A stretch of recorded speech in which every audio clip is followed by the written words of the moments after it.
राणे जावई बापूंना बिस्किट दे की. हो घ्या सर.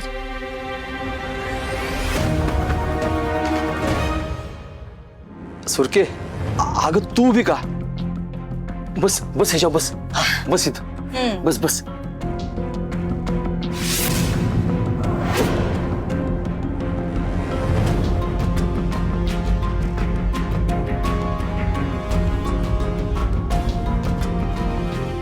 बस बस हा बस.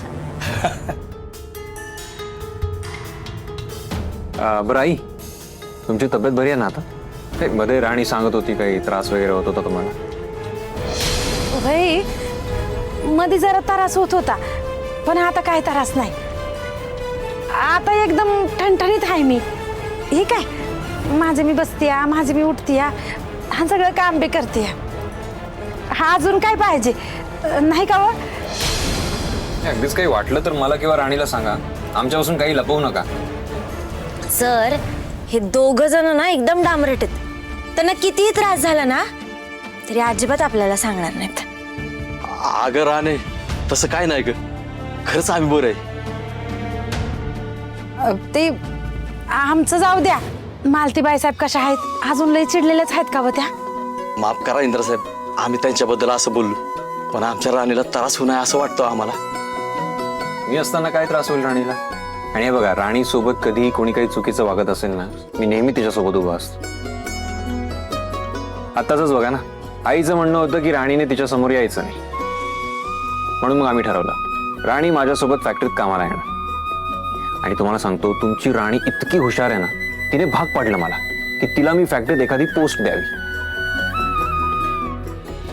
आणि बघा आज राणी माझ्यासोबत माझी पीए बनून उभी आहे. खरं आहे तुमचं. आमची राणी अक्षी साहेबीनी वाणी दिसतीय.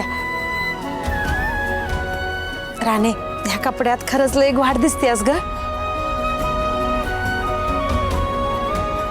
आमच्या राणीला ना आम्हाला लय मोठं होताना बघायचं होतं बघ. आता तुमच्यामुळे बघायला मिळालं बघा आम्हाला ती. इंद्रसाहेब हा लय उपकार झालं तुमचं. आमच्या राणीला तुम्ही फुलासारखं जपताय बघा. जावे बापू एक बोलू का? तुम्ही आमच्या राणीला तुमच्या बरोबर कामावर घेतलं हे लय चांगलं केलंय बघा. पण तुम्ही दोघं बी ना मालतीबाई साहेबांचं बोलणं लय मनाला लावून घेऊ नका. राणी अगं त्या मोठ्या आहेत त्या काय जरी बोलल्या ना तरी लगेच विसरून जायचं. आणि तुम्ही दोघं बी मालतीबाई साहेबांचा राग कसा कमी होईल ना त्याचा विचार करा. आणि राणी मालतीबाई साहेबांच्या मनात तुझ्याबद्दल जो काय गैरसमज आहे का नाही तो कसा दूर होईल ना ह्याचा विचार करतो. पण तुम्ही दोघं बी एक गोष्ट लक्षात ठेवा लय दिवस आबोला धरून राहू नका. भरल्या घरात चांगलं नसतंय ते. नाही खरं आहे तुमचं. आणि कसं बघा तुमची राणी खूप प्रयत्न करत असते आईशी चांगलं वागण्याचा बोलण्याचा खरंच खूप प्रयत्न करत असते. पण मला वाटत नाही आईचा राग एवढ्यात जाईल. आणि आम्ही आईचा राग जावा म्हणून प्रयत्न करायचं काही सोडणार नाही होता. मग काही चिंताच नाही बघा आम्हाला. तुमच्यामुळं आमच्या राणीला इतकं मोठं होताना बघतोय जीवाला लई समाधान लाभलंय बघा.